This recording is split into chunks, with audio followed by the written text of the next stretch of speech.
Hello my lovely friends, it's Tova Norse Witch here, and I want to share with you one of the most powerful and emotional tales from the Norse myths.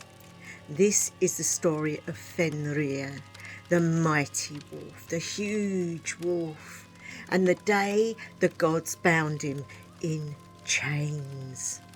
Light a candle and settle in and listen as the fire crackles and the old gods stir.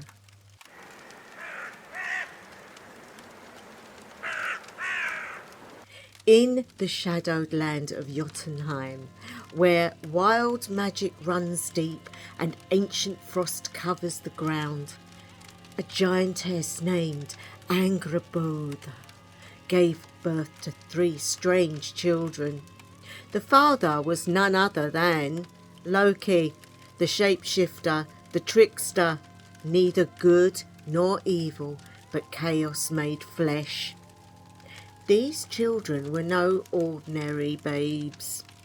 The first, a vast serpent, who would later be cast into the oceans to circle the world, Jörmungandr.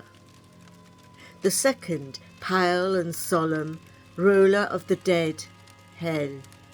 And the third was Fenrir, the wolf. When the gods of Asgard heard of these births, fear stirred in their hearts, not because the children had done wrong, but because prophecy and what it said, that they would bring about the end of everything, Ragnarok. So in panic, they scattered all the siblings. Hel was sent to rule the underworld and never to see the day. The serpent thrown into the sea, but Fenrir was kept close, because they thought they could raise him and control him. At first, Fenrir was just a pup. His fur was thick and dark, his eyes bright and curious. But each day he grew, and he grew, and he grew, until he was so big. His strength became unmatched. His howl echoed across the realms. The gods grew afraid, all of them except for one, Tyr, the god of war and justice.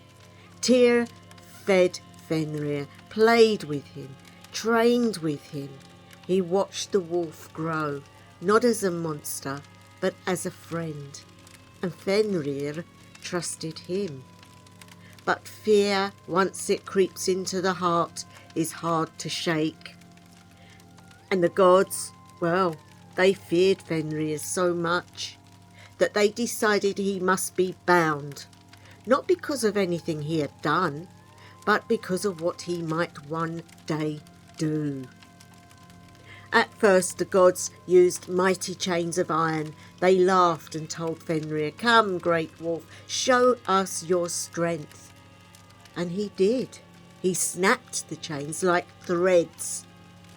So they asked the dwarfs, the finest smiths of all, to make a magical binding, and what they brought back was a ribbon called Gleipnir. Thin, light, beautiful, but woven from impossible things. The sound of a cat's footsteps, the beard of a woman, the roots of a mountain, the breath of a fish, the spittle of a bird. Things that do not and cannot exist. It was silent, it was soft, and it was unbreakable. The gods brought it to Fenrir and said, "Come now, one last test. Surely you're strong enough to break this ribbon." But Fenrir paused. He sensed something. It didn't feel right. He narrowed his eyes. He knew them well. So he made a demand. "If you bind me," he said, "one of you must place your hand in my mouth as a sign of your trust." The gods all hesitated, looking at each other, all but one, Tyr. He stepped forward. He placed his hand between the wolf's jaws because Fenrir trusted him so much, and then they bound him. Fenrir struggled, pulled, bit into the ground, but he could not break free. When he realised he'd been tricked and betrayed, not by all the gods, but by Tyr of all people, the one he trusted most, he bit down. Tyr did not cry out, he did not fight. He knew what he had done, and he paid the price. His hand was gone. Bound until the end. Fenrir howled, not just in rage, but in pain. They shoved a sword into his jaws to keep them open, and left him chained to a rock on a lonely island until the end of days. He waits there still, all alone, bound until the day that Ragnarok comes, and it is said he will devour Odin himself. Now tell me, dear witches, was Fenrir a monster, or was he a child of fate, punished for what he might become? He was born into a story already written by the gods. They feared him, not because of who he was, but because of a prophecy. And what about Tyr?